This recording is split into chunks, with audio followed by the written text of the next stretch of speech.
হাসিনা সরকারের পতন অনিবার্য।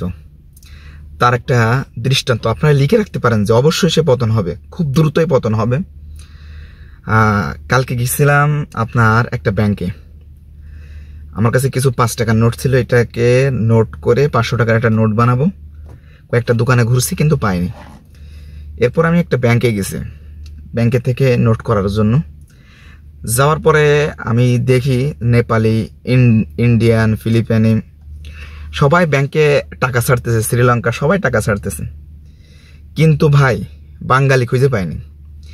একজন বাঙালি পালাম, তো তার কাছে আমি জিজ্ঞাসা করতেছি, ভাই আপনি ব্যাংকে কি জন্য আসছেন?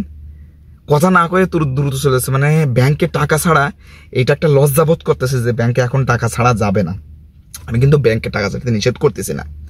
বর্তমান স্বৈরাচারী শাসক যেভাবে স্টুডেন্টদের উপরে হামলা, হত্যা, এরপরে আপনার গণগ্রেফতার, গণহত্যা চালাচ্ছে, তাতে আসলে কেউ চাচ্ছে না যে এই মুহূর্তে টাকা যাক, বাংলাদেশে এই মুহূর্তে টাকা যাক এবং সেই টাকা দিয়ে আমাদের সন্তানদেরকে তারা হত্যা করুক, আমাদের সন্তানদেরকে তারা গুম করুক, এটা কেউ চাচ্ছে না।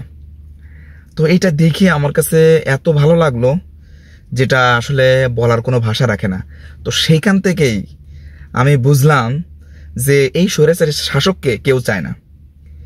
এমনকি একজন আওয়ামী লীগের বক্তব্য শুনলাম যে ভাই অন্ধ ছিলাম, এখন চোখ ফুটছে তাই কথা বলতেছি।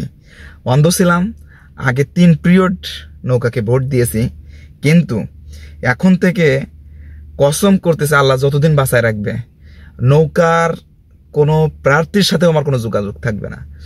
মানে এই যেটা মানুষের একটা দলের প্রতি ঘৃণা আর সেই দলের জোর জবরদস্তি করে থাকা, এটা আসলে কোন একটা মানুষ এটা করতে পারে না। যাদের ভিতরে পশু চলে আসছে, যারা আসলে মানুষ না, তারাই শুধুমাত্র এই সমস্ত কর্মকাণ্ডের ভিতরে লিপ্ত হতে পারে। তাই ছাড়া এমনি আর কোনো অপশনই নেই, আর কোনো অপশনই নেই, এই কর্মকাণ্ড থেকে বেঁচে থাকার কোনো অপশনই নেই। এজন্য আমি বলবো যে আরেকটু ধৈর্য ধরেন, আরেকটু ধৈর্য ধরেন। প্রবাসীরা ব্যাংকে টাকা পাঠাবে, এটা নিয়ে কোনো সন্দেহ নেই। অবশ্যই প্রবাসীরা ব্যাংকেই টাকা পাঠাবে, কিন্তু একটু লেট করা লাগবে। একটু লেট করলে এইটাই হবে যে আমাদের ভবিষ্যৎটা উজ্জ্বল হবে।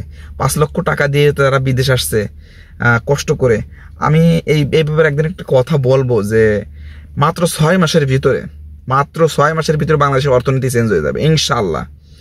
সেই সিস্টেমটা আমিই বলবো ইনশাল্লাহ। মাত্র 6 মাসের ভিতরে অর্থনীতি চেঞ্জ হয়ে যাবে বাংলাদেশের। তো যাই হোক, কথা একটাই, স্বৈরাচারী শাসকের পতন ঘটবে অতি শীঘ্রই।